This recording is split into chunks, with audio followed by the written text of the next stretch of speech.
Somebody we're following all the time is Kayleigh McEnany, and we're going to talk to her about this because the GOP is looking to end wokeness at the museum. House Republicans threatening the Smithsonian Institution's funding over their left-leaning exhibits. That's right. Joining us now, Saturday Night America anchor Kayleigh McEnany. Kayleigh, you spent a lot of time in Washington, and, you know, the Smithsonian is an institution, but it's also what makes Washington great, because families for decades have been coming to learn about, as Charlie so well put it, the greatest story ever told in human history. And now they've got this woke stuff. Yeah, no, they do. I mean, I remember going to Georgetown University as a young girl, so excited. One of the first things I did is go down the National Mall. And I mean, this was huge to me, coming from Plant City, Florida, Tampa, and seeing all of these immaculate museums and going into the American History Museum and seeing the First Lady's dress exhibits.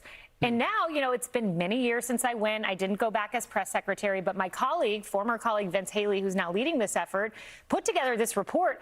They have crotch harnesses in there that, I mean, I can't even say that word out loud, but it's in the American History Museum. Diary entries about a young person who becomes trans. Like, this is not American history. This is activism. Mickey Mouse questioning his place in American history and racial context. More American than that. This is wild. And it needs to end. Yeah, absolutely. God bless, by the way, God bless Vince for doing this report, because you're right, a lot of people don't know how much it's changed.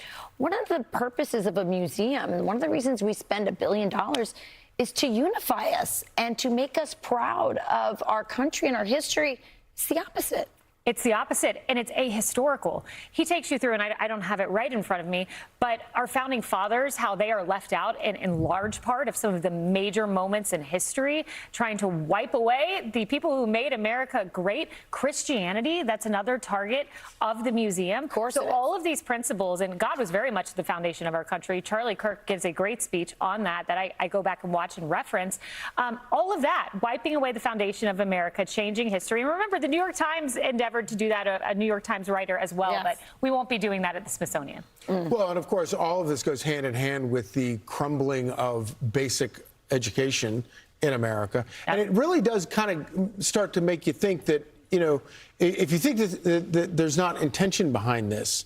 And one of the things I love about the hearings into the Smithsonian is that it is all very, very intentional. And then you also look at what some of these exact same people who advocate all kinds of crazy stuff in our actual education system, which is completely failing children.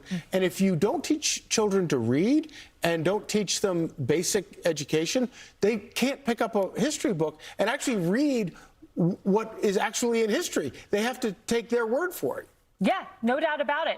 And then you look at the teachers union and what they're trying to do, and this is just activism on steroids. We all watched that soundbite together at Randy Weingarten at their teachers union convention, and all of these grand theories they're concocting, teaching our children. And when you combine that with trans surgeries for young people and parental secrecy policies and not telling parents if their child wants to make a huge decision like becoming a different gender, there's a real way for your child to be indoctrinated in public schools, in museums, if you are a parent that is absentee and not paying attention. Let's talk about schools here in New York. Did you see the cover of the New York Post today?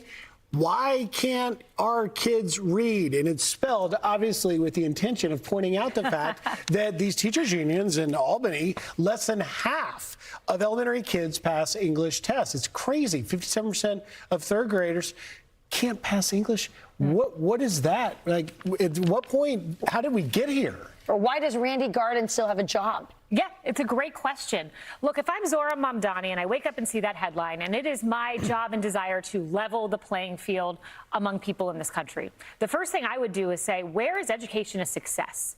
I would look at Mississippi, which was 49th in education, is now in the top 10. Think about that. It's called the Mississippi Miracle. Not only that, all of the South, you look at Louisiana, Alabama, these states are doing something right. Zoran Mamdani, request a meeting with Governor Tate Reeves of Mississippi and sit down and say, what did you do? How'd you do it? I'm bringing the Mississippi Miracle to New York City. Look where it works empirically in the success stories and try to get to the bottom of it as a real scientist would. We know El Sayed's a scientist. Well, you know, go look at the science of Mississippi and other southern states. I bet they're getting A's in LGBTQ and trans, gender, whatever they're doing. I mean, that's the point, right?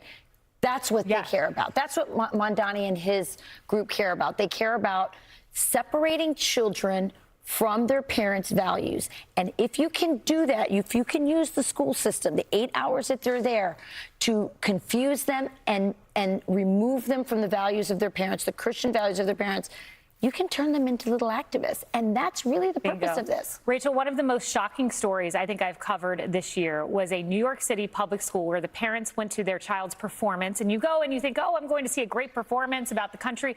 And the kids literally storm the parents with leftist activist signs about ICE. And I dig into this public school right here in New York City. And what do you find? They have a rainbow reading room for kindergartners.